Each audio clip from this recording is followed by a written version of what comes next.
Next మనం పెద్దాపురం నియోజకవర్గానికి వెళుతున్నాం. ఇక్కడ హోంమంత్రి చినరాజప్ప పోటీ చేస్తున్నారు. వైఎస్ఆర్సీపీ నుంచి తోటవాణి బరిలో ఉన్నారు. మంత్రి నిమ్మకాయల చినరాజప్ప బలాలేంటి బలహీనతలేంటి ఒక్కసారి మనం స్క్రీన్ పైన చూద్దాం. ముందుగా ఆయనకున్నటువంటి బలం ఏంటో చూద్దాం. ఆయనకున్నటువంటి బలం నియోజకవర్గంలో చేసినటువంటి అభివృద్ధి పనులు తన గెలిపిస్తాయనేటటువంటి నమ్మకంతో చినరాజప్ప ఉన్నారు. అదే సమయంలో ప్రజలకు అందుబాటులో ఉండటం ఆయనకు కలిసి వచ్చే అంశంగా కనిపిస్తోంది. ఇక అందరితోనూ సఖ్యతగా ఉండటం అనేది కూడా ప్రధానంగా ఆయనకు కలిసి వచ్చే అంశాల్లో ఒకటిగా కనిపిస్తోంది. ఇక చినరాజప్పకు సంబంధించి బలహీనతలేంటో కూడా ఒక్కసారి మనం స్క్రీన్ పైన చూద్దాం. బలహీనతలు చూస్తున్నాం. అనుచరులపై అక్రమాల విమర్శలు, అనుచరులు అక్రమాలకు పాల్పడుతున్నారనేటటువంటి విమర్శలు ప్రధానంగా వినిపిస్తున్నాయి. అదేవిధంగా సామాజిక వర్గం నేతల్లో కూడా వ్యతిరేకత కనిపిస్తోంది. ఇక స్థానికేతరుడు అనేటటువంటి ముద్ర కూడా ఆయన పైన ఉంది. ఇవి ప్రధానంగా ఆయనకు సంబంధించినటువంటి బలాలు బలహీనతలు.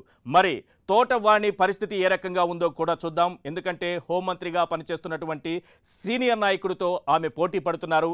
ఆమె బలాలేంటో ఒక్కసారి మనం స్క్రీన్ పైన చూద్దాం.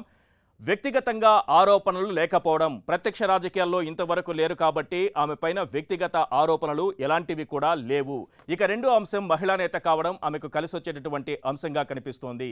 మూడవది ప్రభుత్వ వ్యతిరేకత. ప్రభుత్వ వ్యతిరేకతే తనను గెలిపిస్తుందనేటటువంటి నమ్మకంతో ఆమె ఉన్నారు.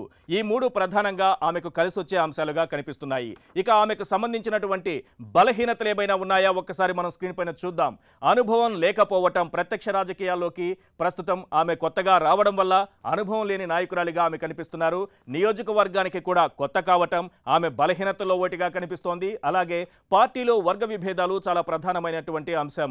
టీడీపీలో నుండి ఒక్కసారిగా ఇప్పటికిప్పుడు వైసీపీలోకి వచ్చి టికెట్ సంపాదించుకుని పోటీ చేస్తున్నారు కాబట్టి ఆమెకు వైసీపీలో ఉన్నటువంటి నాయకులు ఏమాత్రం సహకారం అందిస్తారన్నది ప్రశ్నార్థకంగా మారింది. సో తోటవాణి నిమ్మకాయల చినరాజప్ప వంటి సీనియర్ మంత్రితో నాయకుడితో పోటీ పడుతున్నటువంటి పరిస్థితి కనిపిస్తోంది.